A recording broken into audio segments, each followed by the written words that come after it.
This is Car Guys New England, your YouTube channel for anything automotive. Bad, cause it's bit bad. She want me the bag, like chips at the front. Lift up, I'm fly like a pelic in my bed. I like get my boy pelic quick. They get the pop up on the elephant cut. My trunk, yeah, it's in the front. Of course, it's in the back. This a big.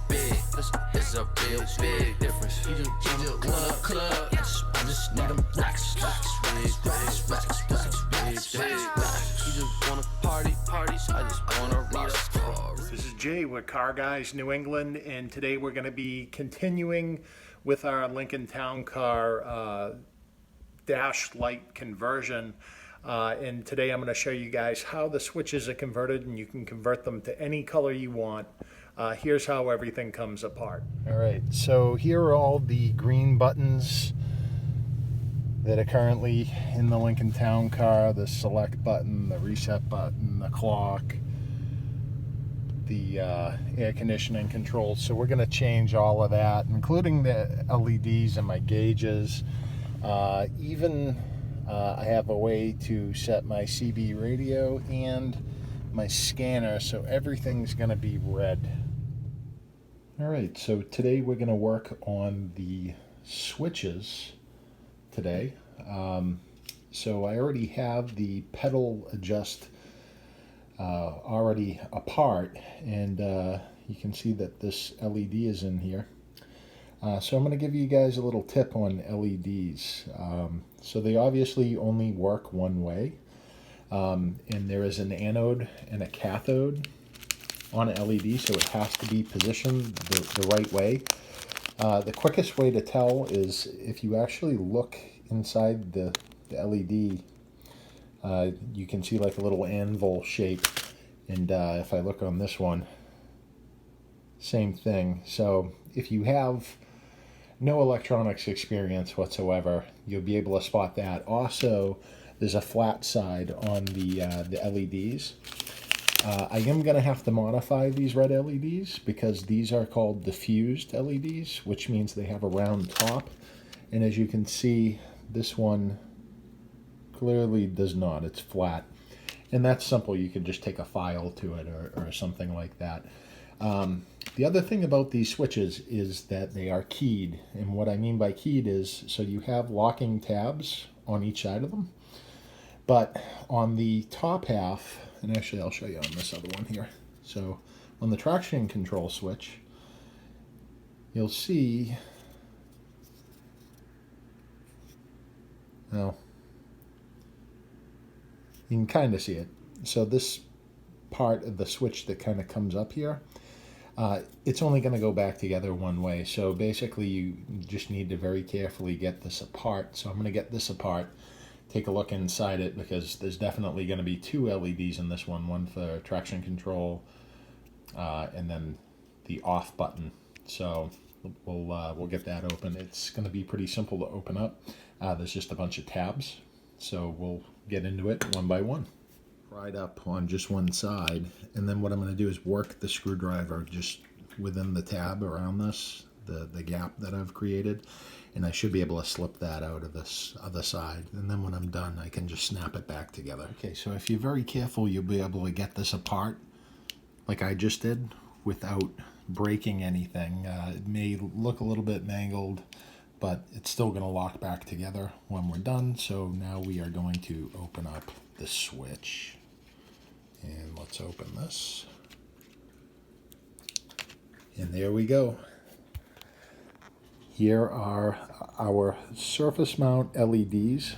So one thing I want to point out about surface mount LEDs real quick, you're going to notice that one corner looks cut off on these, and that's also going to indicate what direction to put them on. So now that we have that open, let's open this other switch and get to it. All right, so I'm slowly working this switch apart. And just pay attention to the plug orientation and everything as far as putting it back together. That way you put it together the right way, versus the lettering on the front of this. So we'll continue just slowly working this up, and we'll get this apart. So this is not what I was expecting at all. These are actually little gel covers, just like on the clock thing. So I'm actually going to remove these covers, and I have red covers to put over these. So that'll be pretty simple, and then we'll snap this one back together. And as you can see, I removed these little covers from these bulbs, just so you can see them up close. So let me put the other covers on these, and then we're going to snap this all back together, and the switch should be done. All right, so I got my little silicone bulb covers. I am going to have to cut them down a little bit shorter than, so they are close to the size of these original green ones. And then we're just going to slip those on each bulb, and we'll be on to the next step of closing this up. Okay, so the red covers have been added to the selector and the reset button. And again, you can get these little covers on Amazon. So there we go. Let's put this back together, and this piece is ready to go. All right, so that is all set. So we'll put this aside with the clock. So next up is going to be this switch for the traction control with these LED surface mount LEDs, and again you can see the detail of that. So we're going to have to carefully unsolder these, and then I have red LEDs that we can put in. Although I may do the off position as white or blue, I don't know yet, but I'll figure that out in a second. All right, so the real fun's about to begin. I have my Hakko soldering station.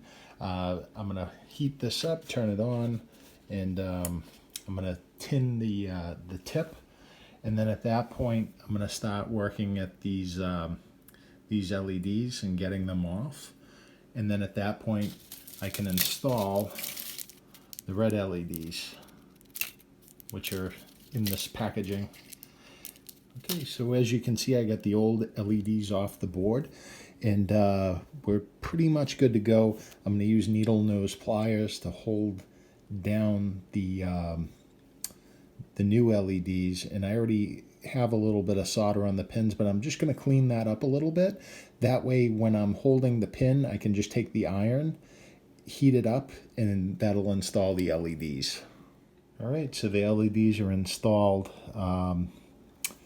One thing that I did, I tried to ball up the solder a little bit on that side there, but this should work. So I'm going to snap this back together, and this switch will be done. All right, so now we're going to replace this LED, and should be really simple to do.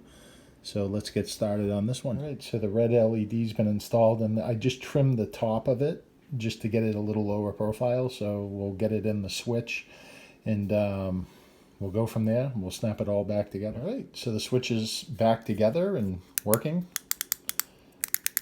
So that is ready to install in the car. So the next video will be showing you guys how the heater controls and everything, how that comes apart, and we're going to be replacing all the LEDs on that heater control, and that will complete changing over all the dash lighting in a Lincoln Town car to any color that you can imagine. We're going to be doing everything in red.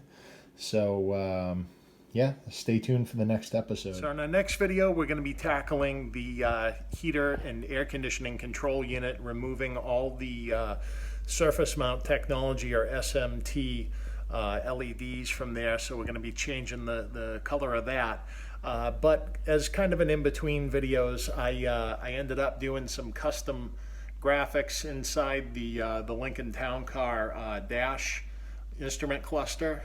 So this is going to look awesome when it's done. But thank you very much for watching, guys. We got a huge playlist of Panther platform videos for you guys to watch. So be sure to check those out if you haven't. And thank you very much for watching this video. If you enjoyed it, be sure to give it a like. If you have questions or comments, be sure to comment down below. This is Jay with Car Guys New England. Until next time, take care.